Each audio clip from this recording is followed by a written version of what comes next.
cada generación viviente, y esta generación viviente tiene un aporte que hacer, un aporte que es único y propio.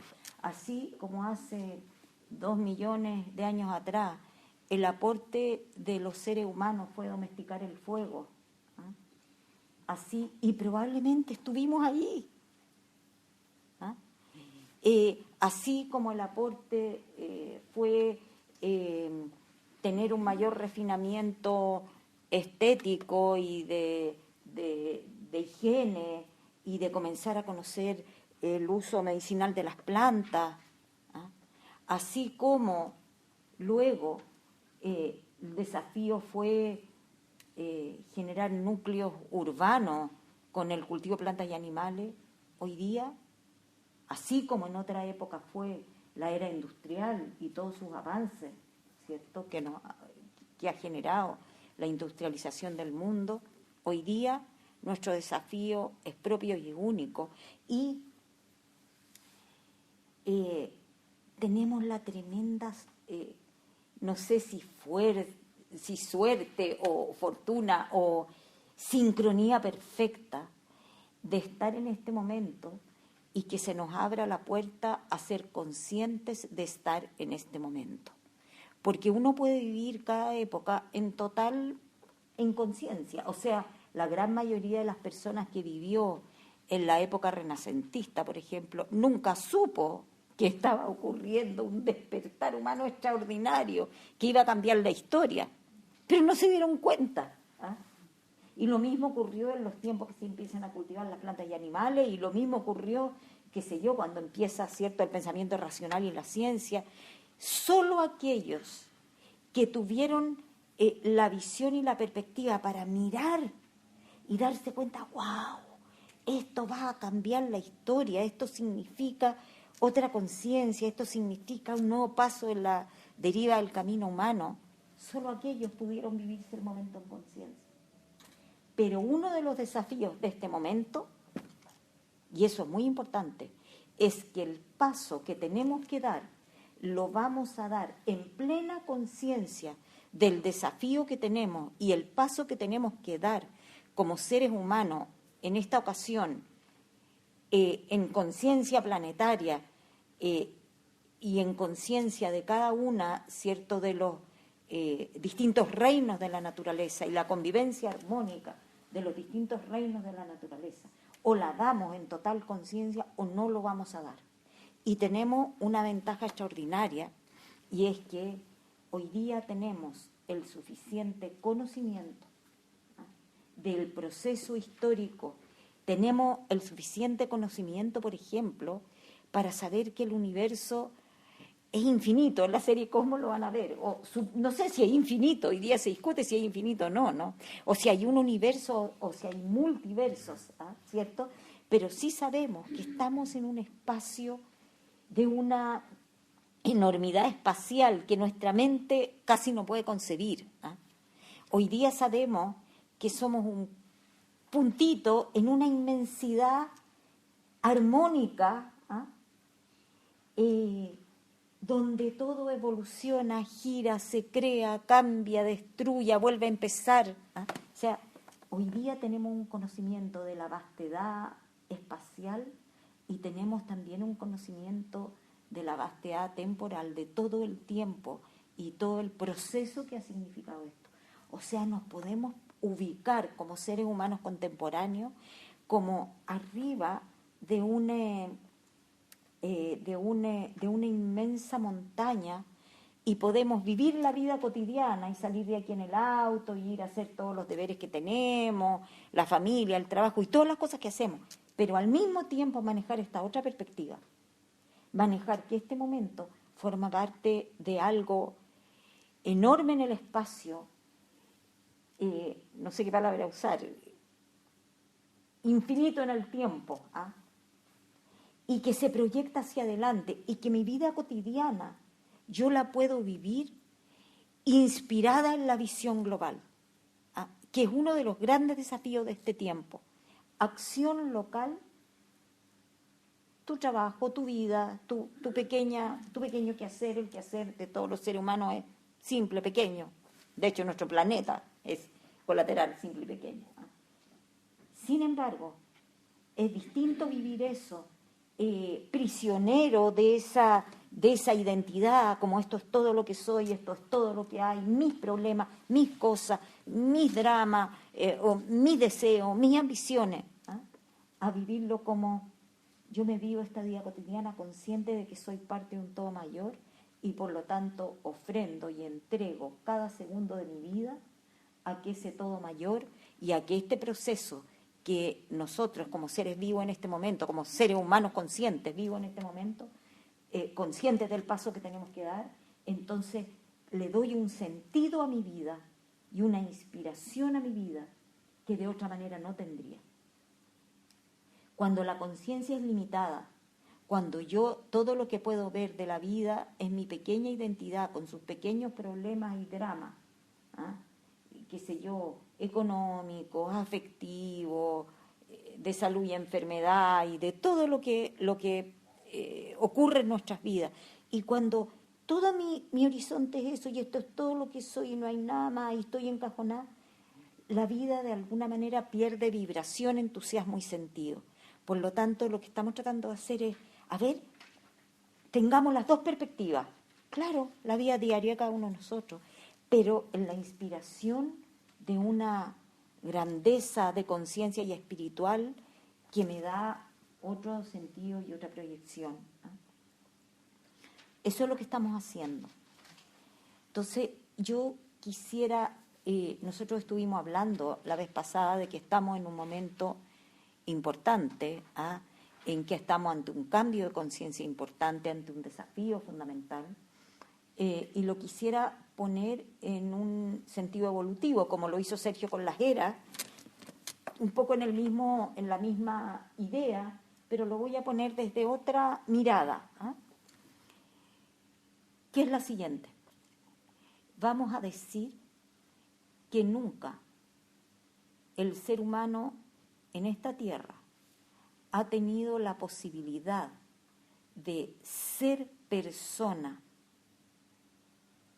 o algunos seres humanos, no todos, porque hay muchos seres humanos en esta tierra que no tienen que comer, o que no tienen agua, o que están en lugares con tanta enfermedad que todo su desafío es sobrevivir, o que están aquí mismo en Santiago, no sé, sin encontrar sentido, pega, qué sé yo, y en patotas tomando pasta base en las calles, ¿no?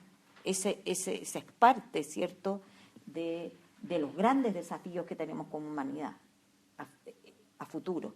Pero eso forma parte, resolver eso tiene que ver con una nueva conciencia y con nuevos valores. Sin embargo, hay un número quizás minoritario pero creciente de seres humanos, eso es lo que vamos a desarrollar hoy día, que hoy día pueden individualizarse, individuarse en el sentido Jung, de encontrar su centro y su ser, como nunca antes lo hubo en la historia.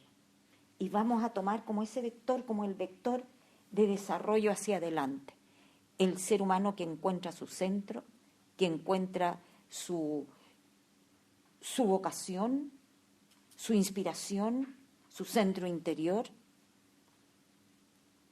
Nunca antes en la historia existió la posibilidad para el ser humano de ser per se. Ha tenido que correr mucha agua bajo el puente para ser per se, persona. Una persona no es solo una guaguita que nace y tiene un nombre, una persona en un sentido filosófico profundo, es una persona que es por sí misma. O sea, está hablando de un nivel interior en que yo encuentro mi centro interno y me sostengo desde ahí. Y me doy vida desde ahí, me relaciono desde ahí y actúo desde ahí. A diferencia, ¿cierto?, del ser humano que no llega a completarse como una persona integral y se deja llevar por el pensamiento colectivo, por las modas, por el automatismo, por lo que dicen todos, o por sus propios temores, o por sus propias adicciones mentales y emocionales, o por su propia... Ser persona es un tremendo desafío en la vida humana y no todas las personas lo logran. No todos los seres humanos lo logran. Hay seres humanos, y creo que la humanidad en general ha transitado por esta vida sin llegar a generar ese eje interior, porque está demasiado confundida con toda, confundida, una palabra que vamos a usar hoy día, con toda su dinámica mental y con ser parte de lo que la cultura dice que hay que ser, de lo que los valores masivos dicen que hay que ser, y por lo tanto nunca me encuentro a mí, o porque me da miedo simplemente. Me da miedo escuchar la voz interna y tener quizás que romper con condicionamientos, con costumbres, con las expectativas de los demás, etcétera. Entonces lo que vamos a plantear, como les digo, es que esto es una etapa humana en que por primera vez el ser humano a nivel más generalizado tiene la posibilidad de completarse como persona integral. Mente, cuerpo, sentimiento, espíritu. Entonces vamos a ir hacia atrás. Y quiero mostrar por qué estoy diciendo esto. ¿Por qué el llegar a ser persona per se o llegar a individuarse y encontrar el centro interno, no el ego, porque hay una individualidad que es el ego, yo no estoy hablando de eso, estoy hablando de ese centro luminoso interno, libre, de amor y sabiduría que mora en el fondo de todos nosotros, y para encontrar eso evidentemente hay un camino y hay una práctica, que estamos trabajando con Sergio, la primera humanidad,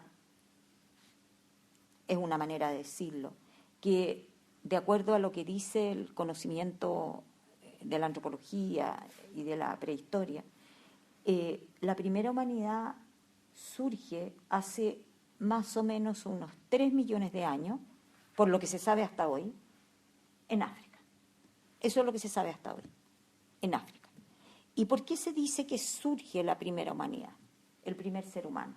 Aquí hay distintas perspectivas, pero vamos a decir, desde una mirada antropológico-espiritual, que el ser humano es humano porque es consciente de sí. A diferencia de los perros, de las plantas, de las piedras, que existen, pero no saben que existen. El ser humano es humano y se va haciendo humano. Eso es lo que quiero decir también. El ser humano no nace así completo, se va haciendo humano. Y esta historia es paralela a la historia de cada uno de nosotros en cada vida. Un bebé es un ser orgánico. Todavía no es un ser humano completo. Se va a ir haciendo humano en la medida en que vaya creciendo, madurando, desarrollándose, y va a ir haciéndose persona. De la misma manera que una guagüita se va haciendo persona, de la misma manera la humanidad se hizo humana, se constituyó como un ser completo. Entonces vamos a decir que esa primera humanidad, en que despierta la primera incipiente chispa de conciencia, no una conciencia como la de nosotros, sino que podríamos decir una conciencia elemental, un sentimiento de ser, que es igual que en las guaguitas, no es ni emocional, ni una claridad de que yo existo, es simplemente una sensación orgánica de existir. Cuando digo orgánica me refiero a biológica. Es aquella etapa humana en que el ser humano todavía no se separa mucho del animal. Se funde y confunde, la palabra fusión y confusión tienen que ver, se funde y confunde con su ser animal. Es un animal que comienza como una guaguita de un mes. La única sensación que tiene de ser es que tiene hambre y llora. Y al comienzo ni siquiera, porque está completamente fusionada con el ambiente, ni siquiera tiene sensación, está fusionada con la madre, con los ruidos, no tiene una sensación de lo que es de afuera y lo que es de adentro. No distingue entre que este ruido lo hace, no sé, un cascabel y esta sensación viene de adentro. Eso se va gestando con los meses. Al comienzo la bobita está totalmente fundida y confundida con el medio. Así lo estuvo la humanidad primera. Y esta chispa se fue lentamente estableciendo, tan lentamente como que el primer 1.000.000 de años de esos 3 que mencioné, el ser humano o los pequeños nucleamientos humanos, que son primates superiores, que ya tienen una chispa elemental de conciencia, en realidad se caracteriza por un gesto cultural muy simple. Y es que aprende a sacarle esquirlas a una piedra, así una piedra del tamaño como una mano, y con otra piedra le saca esquirla y obtiene un borde sinuoso y con eso le sirve para cortar la carne, para, qué sé yo, despejar el cuero. O sea, su evolución, por 1.000.000 de años, el ser humano lo que hizo como gesto cultural fue fundamentalmente y fue también aparentemente juntarse para comer. Eso es lo que podemos registrar. Y por lo tanto, quisiera decir otra cosa. Para la mirada como positivista y materialista de la vida, el ser humano aparece porque su cráneo tiene un tamaño de 500 centímetros cúbicos, simplemente, y ese tamaño de 500 centímetros cúbicos le permite alojar una complejidad cerebral un poquitito más amplia, y eso hace que el ser se vuelva pensante. Eso es lo que dice la visión así, quizás de la ciencia más dura. Pero en la visión de la antropología espiritual lo que se dice es lo siguiente: no, la conciencia, que es el centro espiritual, la conciencia pura o el alma, que es el centro espiritual del ser humano, lo que hace es desde su dimensión, Sergio le hablaba de distintos cuerpos, ¿cierto? Desde su dimensión sutil, intangible, vibrante, lanzar o proyectar un rayo de luz consciente sobre un cerebro que ya está preparado para recibir su chispa. Es una visión bien distinta, porque en una el proceso es solo material, y desde ahí se genera la conciencia, pero desde una mirada espiritual hay algo trascendente que se conecta con ese primate superior. Es un alma o un ángel solar, es otra manera de decirle al alma, un ángel solar que se conecta con el cerebro y en ese momento comienza a despertar el ser humano. Este punto es muy importante porque para las tradiciones espirituales todavía estamos en ese trabajo. Cuando decimos, por ejemplo, alguno de ustedes mencionó, cuando decimos que hay que acallar la mente y centrar la mente y todo el ruido que tenemos adentro para que ese centro espiritual pueda alojarse con mayor claridad y fuerza en nuestro interior, lo que estamos diciendo es el mismo proceso del inicio, solo que ahora, ¿cierto?, mucho más avanzado que en aquel primer momento en que la chispa mínima de la conciencia se encendió en el ser humano. Entonces todavía estamos en el mismo proceso. Todavía el alma no es resplandor cierto y constante en nosotros, solo que ahora estamos haciendo el trabajo despierto y consciente y sabiendo lo que estamos haciendo. Sabiendo,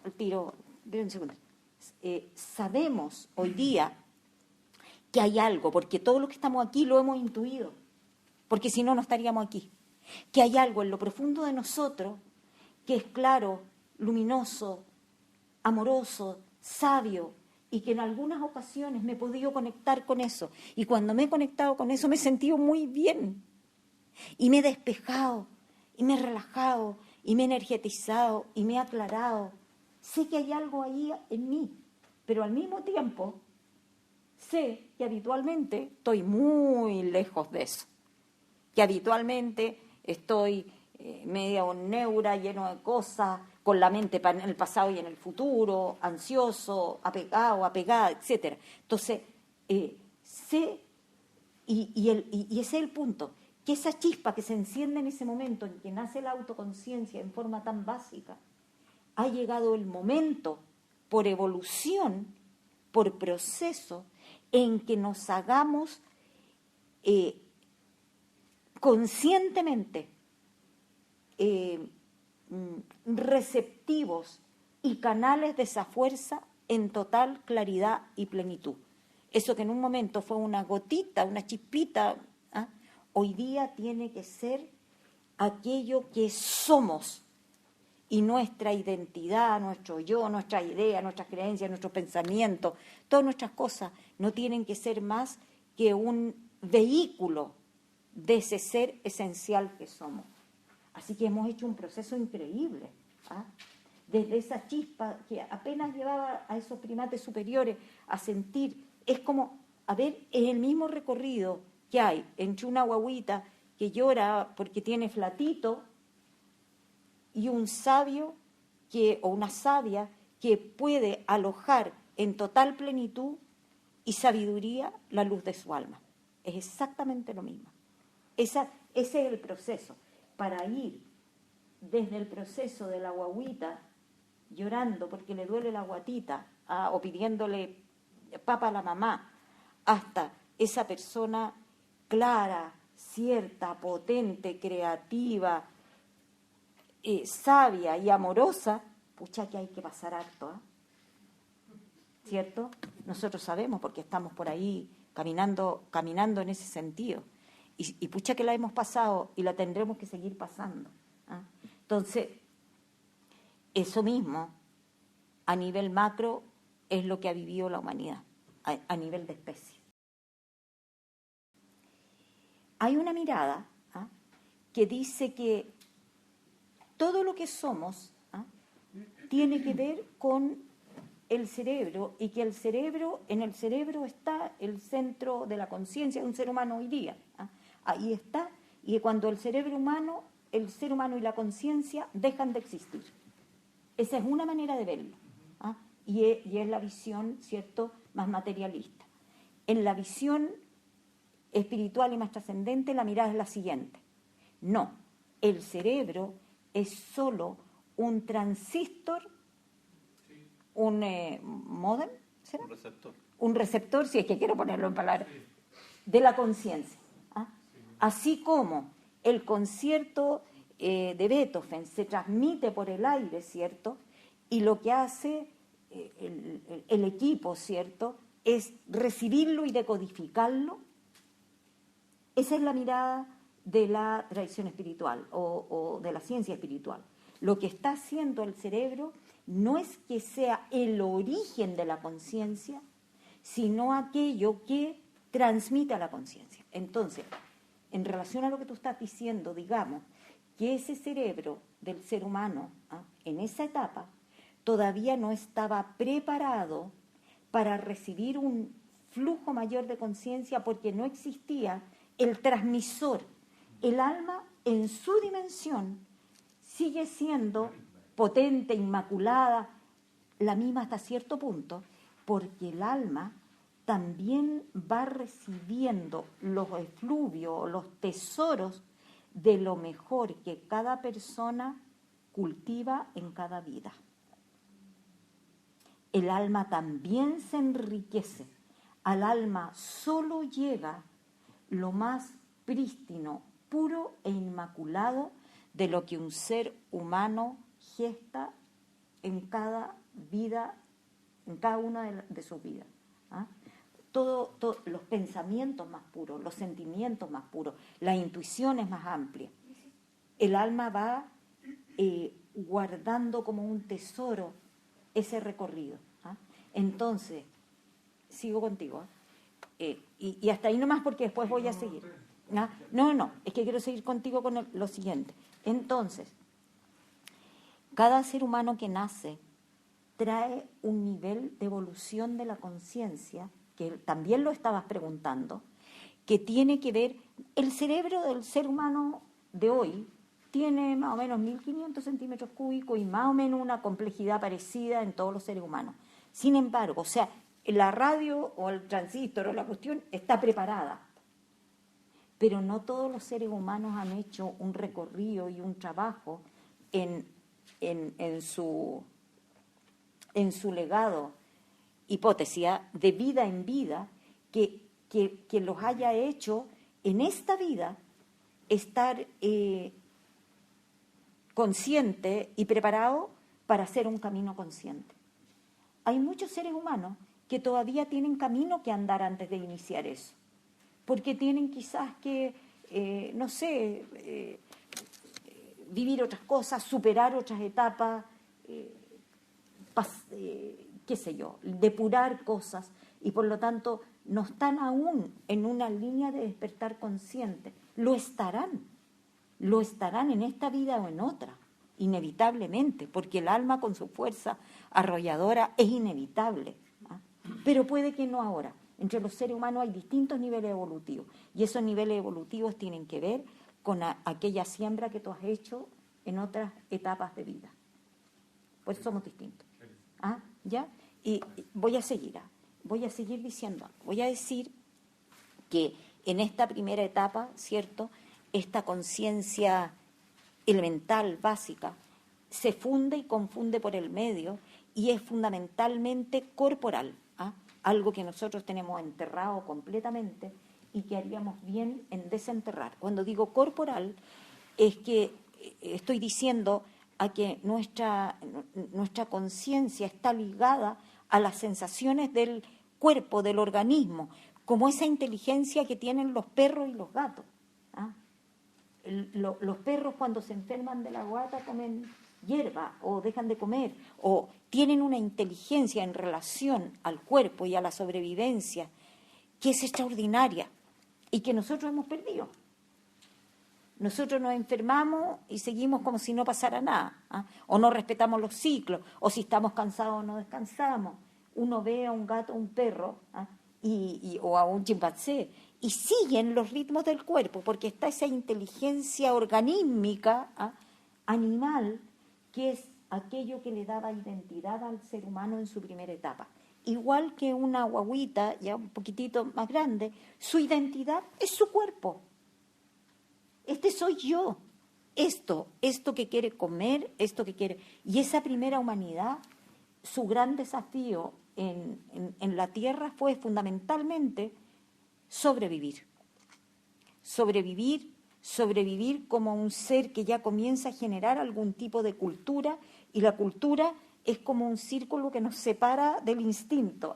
Algún tipo de cultura, por ejemplo, juntar el alimento y en algún momento comer juntos.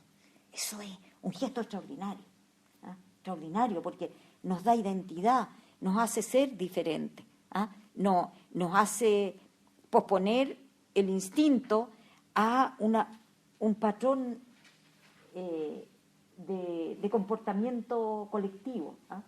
Entonces, esta primera humanidad, la paso bien rapidito, fundamentalmente está conectada con su cuerpo, con su organismo y su identidad básica fundida con el mundo animal. El ser humano se siente un animal más, no se distingue de los animales. En una segunda etapa, el ser humano comienza, cuando digo segunda etapa son millones de años, probablemente los 2 primeros 1,5 millones de años, el ser humano comienza a ya haber asentado su identidad física, orgánica, la sobrevivencia, ya ha domesticado el fuego, ya comienza a vestirse, se adapta a las eras glaciares que tuvo que vivir el ser humano en su primera etapa, es capaz de sobrevivir en medios distintos. Hay pequeños grupos, ciertas bandas que están en las orillas del mar, otras que están más en altura, otras que están en medio más caluroso, más frío, y por lo tanto empieza a generar diversidad cultural, estilos de casa. O sea, ya tenemos un ser humano con una cultura más refinada. El ser humano centra su identidad, así como lo hace un niño de 5 o 6 años, en el sentir,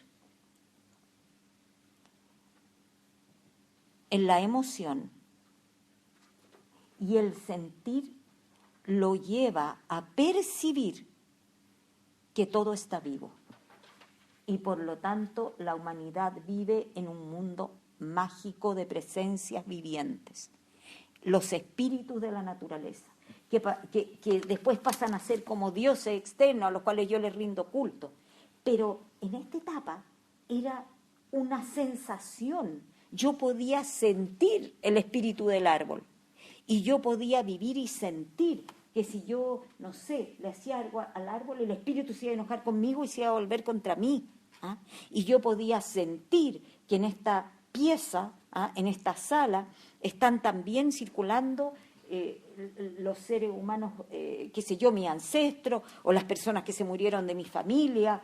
Convivo con las presencias sutiles y siento que la montaña es el ser físico de una entidad viviente con la cual interactúo.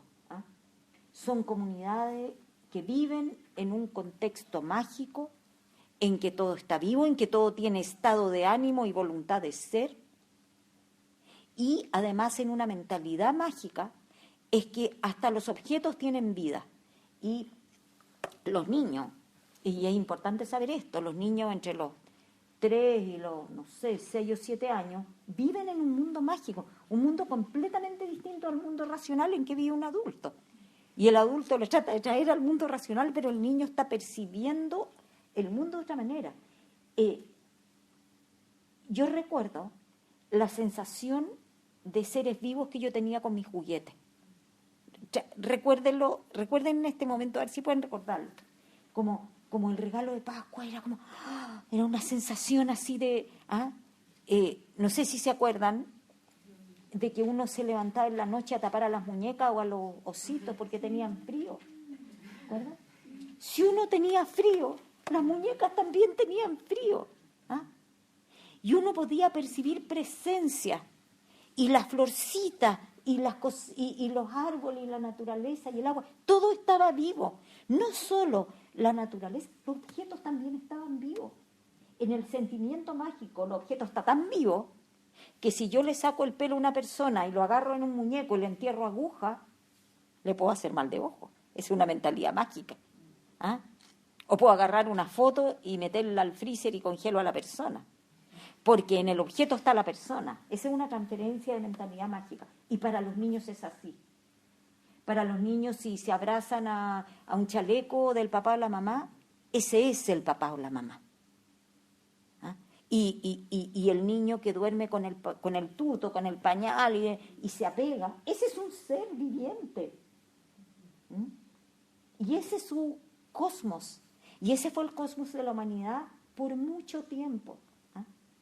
Entonces es un tiempo en que lo que prevalece es una conciencia de mi sentir. Y mi sentir se funde y confunde con las presencias vivas de la naturaleza y de los ositos cuando uno es niño. Estoy fundida, el osito y yo somos uno. Si yo estoy triste, el día está triste. Si yo amanecí en rojo, todo es rojo. Si yo amanecí en celeste, todo es celeste. Mira que celeste está todo. Si yo amanecí con rabia, todo es tan rabioso. Esa transferencia del estado de ánimo personal a los demás es muy propio de la identificación con el estado emocional de uno. Los estados emocionales inundan tanto, y ese es uno de los problemas que tenemos con las emociones, que constituyen un tremendo espejismo porque nos hacen creer que aquello que nosotros estamos sintiendo e inundados de aquello que estamos en lo que estamos, los demás también están en lo mismo. fue el desarrollo de la razón lo que nos permitió separarnos y decir, no, pues, yo estoy enojado, con rabia, o con miedo, o con pena, o con alegría, pero el otro no, pues, está en otra. Y eso es un factor de inteligencia emocional fundamental. Mirar al otro desde sí, no desde mí mismo. Es la razón lo que te permite ver al otro como un legítimo otro en la convivencia. Cuando estás en la emoción, estás fundido. Y tu idea es que si a ti te está inundando un sentir, todos son así. Los otros están en lo mismo. Si yo veo así, ¿ah? Mentalidad mágica. Por lo tanto, la persona todavía no aparece, ¿ah? Ni aparece el individuo, ni aparece el ego. Con mucha fuerza todavía no puede aparecer un ego, porque no hay un centro estable ni siquiera de neurosis. ¿Ah? Hay un estar como conectado con todo. ¿Ah? Eso es una segunda etapa. ¿Ah? Hay un momento muy importante en la evolución humana y planetaria que ocurre en lo que se llama el paso cultural del paleolítico al neolítico, ¿ah? Que genera un cambio de paradigma total, quizás el cambio más importante que ha vivido la humanidad hasta el momento, tan importante como el paso que estamos dando ahora. ¿Ah? Ese paso que da el ser humano tiene que ver con lo siguiente. ¿Ah? Hasta ese momento el ser humano era parte de la naturaleza.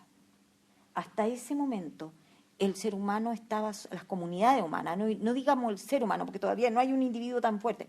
Las bandas se llaman los grupos que en el paleolítico transmigraban de un lugar a otro en busca de alimento y lugar donde vivir. Las bandas paleolíticas, ¿cierto?, tienen un sentimiento de ser parte de la naturaleza y de estar sometido a los mismos ciclos que los rebaños de animales. ¿Ah? En ese sentido hay un sentimiento y una sensación de ser otro tipo de animal, distinto, pero animal también. ¿Ah? Y qué sé yo, si hay falta de lluvia y este año no hubo producción de alimentos, pasan hambre los rebaños de animales y pasamos hambre nosotros y pasamos hambre todos. Estamos todos sometidos a esta cosa enorme, ¿cierto?, que es este planeta Tierra en movimiento que ni siquiera veo. Estoy sometido a las fuerzas de la naturaleza igual que los animales. No hay ningún control sobre eso. ¿No? ¿Qué ocurre cuando el ser humano comienza a domesticar a las plantas y a los animales y produce el alimento a voluntad? Y encierra en corrales y domestica a los animales y tiene carne, proteína y abrigo cuando lo necesita y a su disposición, y en vez de tener que ir de un lugar a otro recolectando el alimento, lo cultiva en los entornos de donde vive. Ocurren algunas cosas muy importantes. Primero, la sociedad humana se sedentariza, ya no tiene que ir de un lugar a otro buscando el alimento, por lo tanto se sedentariza y se empieza a generar núcleos crecientes de poblaciones. Y ya no vivimos en grupos de 25, ¿ah? que es lo que se calcula en una banda nómade, que es el máximo de personas más o menos que mantiene, ¿ah? Un promedio de 25. No, estamos en un poblado, en una aldea y con los siglos y milenios en urbes. ¿Ah? Entonces, ¿qué ocurre? Nos sedentarizamos, hay un aumento radical de la población, porque si en el Paleolítico había que mantener la población a cota porque 2 guaguas molestan y por lo tanto los sistemas abortivos de hierbas para evitar la natalidad, control de natalidad, incluso en caso extremo infanticidio en los momentos de nacer, eran completamente utilizados porque el grupo se estaba moviendo y por lo tanto una mujer solo podía cargar con un niño en brazos. Si nacía otro, esa guagua tenía que ser abortada o tenía que ser, etc. ¿Ah? Había mucho muerte en el parto también. Así que durante todo el Paleolítico hubo sistemas de control de natalidad severos, ¿ah? que tenían que ver con la sobrevivencia del grupo. ¿Ah? En el Neolítico aumenta la población porque los niños se vuelven económicamente útiles, porque mientras más hijos se tengan, más productividad hay, porque los niños pueden ayudar, pueden espantar pájaros en los sembradíos, pueden ayudar con el pastoreo, así que vamos teniendo hijos y vamos aumentando la población. Entonces, y comienza la acumulación de bienes. En el Paleolítico no puedo tener muchas cosas, tengo que tener lo mínimo y más eficiente y útil que sea. O sea, ojalá que con un palo o con un tipo de instrumento yo pueda hacer muchas cosas.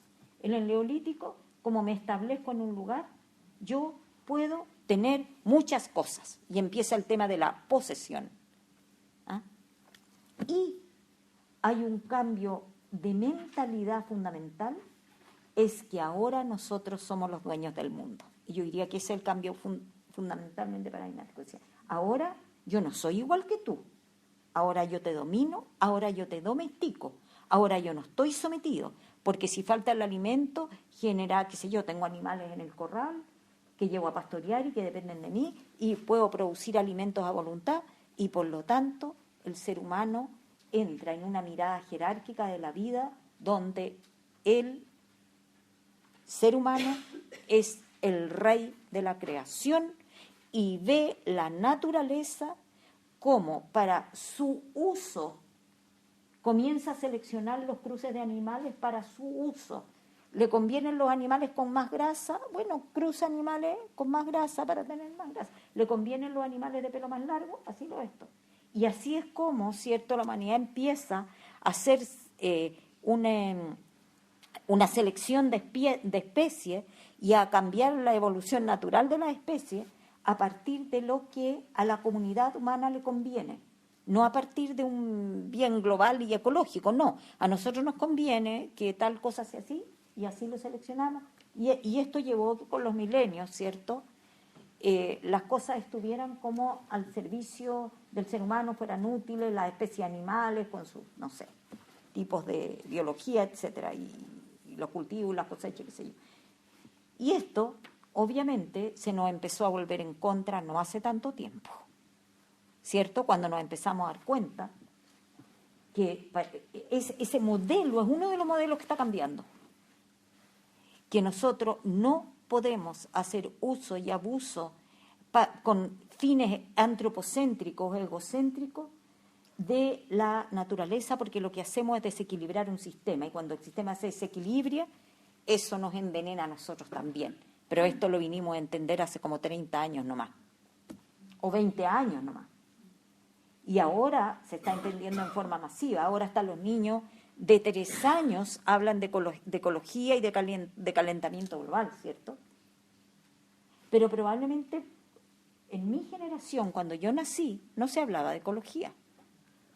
A los 5 años yo no hablaba de ecología, no sabía, ni tenía una idea de que había un calentamiento global, ni de que el carbono, ni de que ninguna cuestión. ¿Ah? Y seguíamos. Y aún ahora que sabemos, todavía no le ponemos cota a los niveles de contaminación, porque es como una máquina que echamos a andar hace milenios atrás y no la podemos parar. Eso es lo que nos está ocurriendo. ¿Ah? Y claro, los gobiernos y los países están invirtiendo en energía alternativa y reciclable y qué sé yo. Es como la gran tarea de la generación que viene, es una de las grandes tareas. Revertir esta idea que podemos hacer lo que se nos dé la gana para nuestro provecho y ver el bien global, no solo de nosotros como una parte del sistema, no como los top que todo nació y es para nosotros. ¿Ah? Pero eso se inició ahí. Por lo tanto, hay un cambio de posición vivencial del ser humano que es muy radical y que solo se compara al cambio de posición vivencial que estamos teniendo ahora, de ubicarnos en el trono del planeta, todo para nosotros, a reubicarnos conscientemente como parte de un sistema mayor en que tenemos que vivir en forma armónica y coherente y limitar nuestro consumo, cosa que no podemos hacer, y generar formas alternativas de energía y de basura y de todo, y de sociedades más equitativas, etcétera. O sea, ahora nos estamos recién pegando la cachá de que no era así la cosa, de que este es un sistema. Pero es monumental, es extraordinario lo que está pasando, que ahora nos damos cuenta de que hay una unidad planetaria de la cual somos parte. Entonces, el cambio paradigmático de ahí está hoy día teniendo una segunda vuelta.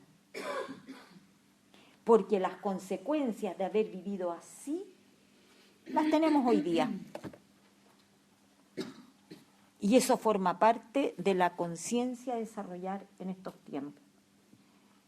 El sistema planetario es un sistema viviente que se hace consciente en el ser humano y el ser humano tiene que actuar como el ser consciente que es por el bien de la comunidad humana y la comunidad planetaria en general.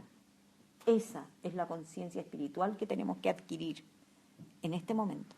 Tenemos una tremenda responsabilidad porque somos los únicos que nos damos cuenta de lo que está pasando. Las especies nacen y mueren, pero no saben lo que está pasando. Nosotros sí. Y además nosotros lo hicimos. Y lo hacemos cada día. Así que diría yo que uno de los desafíos de la generación joven es descubrir modos, sistemas de generar un nuevo estilo, un nuevo mundo para que esto pueda ocurrir. ¿Ah? Pero sigo con donde estaba un poquitito más. Yo dije que iba a ir hacia el eje de la persona. Sigo un poquitito más. Y voy a decir que cuando comienzan las primeras nucleamientos urbanos o aldeas o pueblos o ciudades más grandes, lo que ocurre es que el ser humano se tiene que mentalizar. Ya no puede vivir como al fluir, de la sensación, de los sentimientos, del clima conectado con la naturaleza, porque ahora somos muchos y tenemos que alimentarnos y tenemos que no matarnos a palo cuando nos enojamos y tenemos que reglamentar la conducta y tenemos que diversificar los distintos tipos de oficios y quehaceres. Y por lo tanto, el ser humano se mentaliza. Cuando digo se mentaliza, es que pospone el sentir del cuerpo, de la emoción, de los espíritus vivientes y se empieza a regir por reglas. Las reglas del ciudadano. Ahí está Sócrates. ¿Ah? ¿Qué es lo que es un buen ciudadano? ¿Cuáles son sus estos? Ahí está Moisés con las tablas de la ley. Esto se hace, esto no se hace. Y surgen en esta etapa de la evolución humana todos los códigos de conducta. Y los códigos de conducta que son en un primer inicio ojo por ojo, diente por diente. ¿Ah? Y surge además ya no los espíritus de la naturaleza, sino que ese poder mío y de los espíritus es transferido a dioses que viven allá arriba y que miran para abajo y castigan cuando hay que castigar y que dan las reglas. Como le dieron las reglas a Moisés, pues, que baja inspirado, inaugurando una nueva era en su tiempo. Miren qué interesante. Moisés baja con todo un reglamento de vida y ¿con qué se encuentra? Se encuentra la gente en un ritual mágico de adorar al becerro de oro. Esto está hablando de dos eras distintas. El becerro de oro es una entidad viviente, mágica. Y viene con que se puede hacer esto, no se puede mentir, no se puede, honrar padre y madre, amar a Dios sobre todas las cosas. Y llega con la regla y estos otros están ahí mágicamente y los agarra y los castiga. Creo que derrite al becerro de oro y hace que la gente se tome el oro ahí. O sea, hay una represión de una era a la otra. Esta es solo una metáfora lo que pasa con Moisés. Eso mismo pasa en todas partes del mundo cuando necesitamos cambiar. Hay que reprimir de la misma manera que una persona que comienza... No, todavía no lo voy a poner ahí. De la misma manera que un niño de 8 y 9, 10 y 11 y 12 necesita reglas claras de los papás, como decir, a ver, qué se hace y qué no se hace, qué está bien y qué está mal. Eso es una necesidad fundamental de un niño. ¿Ah? O sea, a ver, no se escupe en la mesa, cosas tan simples como eso. ¿Ah? O bueno, los papás nos dedicamos mucho a enseñar un código moral básico, ¿cierto? Si estás enojado, no va y le pegas a un compañero. ¿Ah? O si es esto, o sea, uno enseña cosas que tienen que ver con reglas, y en esa edad el niño introyecta las reglas en forma súper clara y severa, y tiene un juicio pero radical sobre los que hacen cosas que no se deberían hacer. El niño está en la edad que yo me acuerdo que a mí me impresionaba tanto que los hijos te preguntan, mamá, ¿de qué religión somos nosotros? Porque no hay una cosa personal, hay de qué somos nosotros. Dime la regla, a ver, dame un nombre. ¿Ah? Dame la regla de qué somos nosotros, de qué esto, cómo hacemos las cosas. Entonces, en este momento el niño necesita esa baranda, la humanidad necesitó esa baranda. La humanidad necesitó a dioses castigadores, necesitó reglas, necesitó mandamientos, necesitó... ¿ah? Y entramos en sociedades normadas en que el nivel de personificación es muy escaso. Yo no puedo ser yo tengo que ser como la norma dice que hay que ser, en una cosa casi dogmática. Y esto se extiende hasta la Edad Media, ¿ah? En que las personas nacían y ya venía. Si el primer hijo de la familia, no sé, cura. Si el segundo, soldado. La mujer primera era la monja. La segunda, no sé qué. Y no había, y las mujeres en la casa hacer tal cosa, y el que se salía de la norma, a la hoguera nomás pues. ¿Ah? O tenía que arrancarse o tenía que aislarse. Entonces, el nivel de personalización de estos tiempos, a pesar de que el ser humano ya es más pensante, no tiene permiso para un pensar individual y de persona. Es un pensar colectivo, es una mente colectiva, es un dogma, son mandamientos y son maneras de ser. ¿Cómo estamos? ¿Sí? ¿Se está entendiendo? ¿Ya? Y esto mismo vive el niño, hasta que en la etapa humana llega el tiempo del renacimiento y en el niño llega la adolescencia. Y rompe con todo aquello que le dijeron los papás. Y es una etapa necesaria. ¿Ah? Rompe con todo lo que le dijeron los papás, pone en duda todos los valores y es más, va en contra. Trata de ser lo más divergente posible a medida que avanza en la adolescencia de aquel esquema que dieron los papás. ¿Ah? Ojalá me aleje a las antípodas cuando avanza. ¿Ah? Y muchas veces las personas siguen adolescentes en estos tiempos hasta los 40, ¿no? ¿Ah? Peleando con los papás por... Bueno, esto ocurre en la Edad Media, en el Renacimiento. En el Renacimiento a nivel de movimiento sociocultural y de conciencia ocurre algo extraordinario y maravilloso. El ser humano deja de creer, pone en duda los dogmas, pone en duda a Dios allá arriba y dice, el hombre es la medida de todas las cosas. Y voy a expresarme en el arte, en la literatura, y voy a mirar a la comunidad humana, y voy a sacar lo que se siente, las emociones, la sexualidad, y voy a comenzar a investigar la naturaleza y a interesarme por el cuerpo humano, por la anatomía, por cómo se reproducen las especies. Y voy a... Estos son muy pocos los que lo hacen. Cada vez que en una era se da un paso, es una minoría la que da el paso. De hecho, se ha calculado que el Renacimiento fue, ¿cómo se dice?, liderado por solo 100 personas, más o menos, que eran los visionarios de esa época. Gente que tuvo el impulso, ese impulso viene del ser interior, del alma, del movimiento divino, y que probablemente encarnaron para hacer ese trabajo, como artistas, como pensadores, como artesanos, como lo que sea. ¿Ah? Y entonces lo que hacen es romper la estructura, y lo pasaron mal, porque fueron con... Siempre el que va en la avanzada está rompiendo algo y por lo tanto es criticado, aplastado, demolido. ¿Por qué? Porque está mirando las cosas de otra manera, de manera que para la conciencia común es como, este está loco, digamos, o esta está loca. ¿Ah? Entonces, surge un movimiento liderado por pequeñas personas. Los que hubieran estado ahí ni se daban cuenta que lo que estaba pasando, está surgiendo algo. ¿Ah? Pero esto cambió la historia de las sociedades humanas.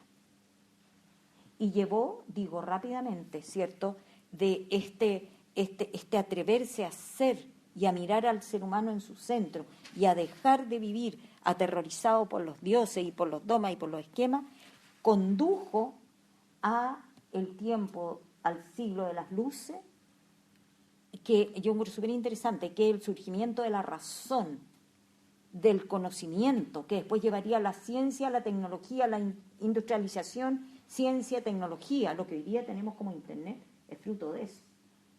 Entonces, comienza a conducir hacia eso, y en un momento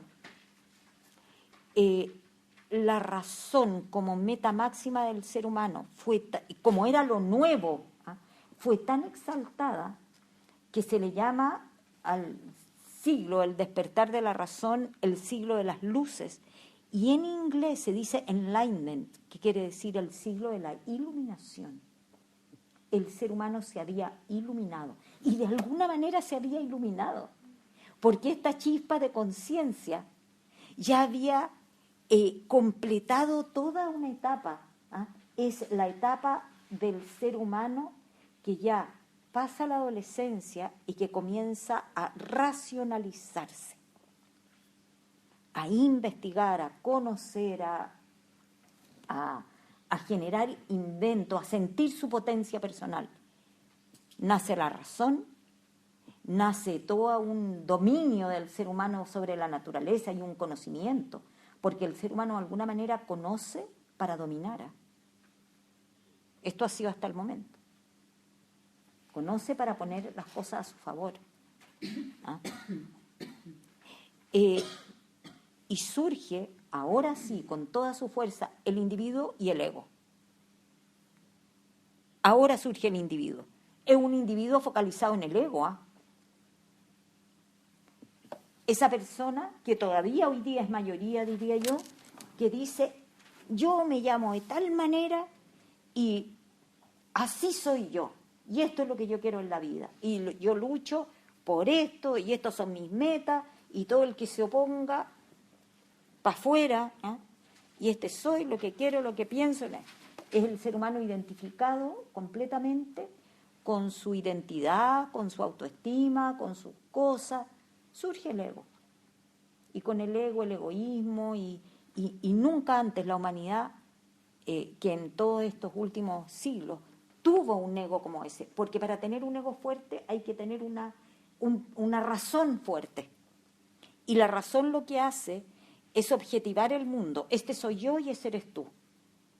Lo cual trajo cosas maravillosas. Como decir, tú eres tú y yo soy yo. Tú sientes lo que tú sientes, yo siento. Por lo tanto, surgen las reglas de respeto, de convivencia, de legítimo otro, etcétera.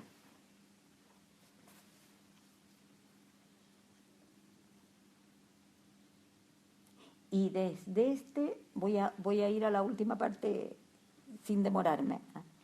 Desde este ser humano objetivo, que en su máxima expresión de racionalidad es agnóstico y escéptico, que vive en la estrecha franja de la razón, todo tiene que ser racional, objetivable, visible para todos, comprobable científicamente, porque si no, no vale. Este ser humano se va volviendo agnóstico y escéptico, y en esa extrema racionalidad entierra al cuerpo, entierra a la emoción y entierra la intuición espiritual. Las niega porque no son comprobables, porque no las puedo cuantificar, porque no son científicas y porque no son inteligentes. Y hoy día todavía, yo diría, en los medios académicos, en los medios intelectuales, la gente inteligente es la gente que no es religiosa ni espiritual, ni anda llevándose con la emoción. La gente inteligente en los medios académicos es racional, objetiva, controlada y tiene un CI muy alto. Y eso fue lo máximo por un tiempo, pero ahora estamos dando paso a otra cosa. Pero eso está súper vigente en los medios conservadores, súper vigente. Seguramente todos vivimos en medios así, donde cualquier cosa que no sea, digamos, completamente así, objetiva y demostrable. Pero de allí surge como un nuevo movimiento emergente, probablemente en los años 60 en adelante, que es lo que se llama lo postmoderno. Y lo postmoderno surge fundamentalmente a nivel filosófico, biológico y físico, psicológico, porque hay una puesta en duda de que haya una realidad objetiva allá afuera que sea para todos igual. La realidad, como dice Maturana, es una realidad entre paréntesis. Cada uno ve el mundo de una manera distinta, de acuerdo a su sistema perceptual, incluso de acuerdo a su sistema biológico, de acuerdo a sus creencias, de acuerdo a sus emociones, de acuerdo a su historia, en el caso humano. Por lo tanto, de lo que habla el posmodernismo es relativizar las verdades absolutas. No hay una verdad absoluta. Y da permiso para la diversidad de opciones, de miradas, de gustos, de estilos de vida, porque cada uno, el extremo, el dogmatismo, porque hay un dogmatismo posmoderno relativista, que es bien curioso, que dice, no existe ninguna verdad, todos tienen derecho a ser, todos son iguales, y yo con mi volá y tú con la tuya, y en el extremo, y en el dogmático, digamos, relativismo, es que tanto derecho tiene a ser, no sé, al que le gusta asesinar y andarle cortando el cuello a la gente, que la persona que... Total, cada uno es como es, po. Es un argumento que muchas veces te dan la gente más joven. Total, cada uno es como es, pues si a este le gusta robar, que robe, po. Y si al otro le gusta esto, es porque hay una negación total, porque una de las cosas potentes que ocurren con el tema del relativismo es que rompe toda escala de valores, porque relativiza todo, nada es válido. ¿Ah? En el extremo es igual Hitler que Jesús. ¿Cuál es la diferencia? Este con su cosa, el otro con la otra. ¿Ah? ¿Cierto? ¿Ah? Y es lo que ocurre muchas veces. El extremo, ¿cierto? El dogmático relativismo lleva muchas veces a la gente a una desorientación profunda, que es lo que probablemente nos ocurre de repente. ¿Ah? A una desorientación profunda en relación a que sí, que no. Pero está bien que nos confundamos, porque tenemos que pasar de vivir por una norma rígida de esto está bien y esto está mal, a una ética más amplia, donde efectivamente las cosas son relativas, donde la respuesta no es siempre la misma. Entonces, digamos que las generaciones últimas, y la última diría yo, de los jóvenes de hoy, tienen una posibilidad que nunca ha tenido la humanidad antes, que es el permiso para ser diversos y tomar opciones personales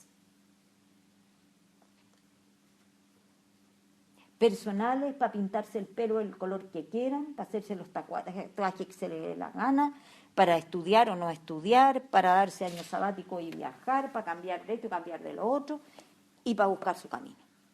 Y esto lleva, ¿cierto?, a mucha gente a perderse, pero lleva también, probablemente, a algunas personas a un proceso ya no de individualidad egoísta, sino que de individuación y contacto con su ser, porque por primera vez hay permiso para generaciones, jóvenes en general, de seguir su propio camino.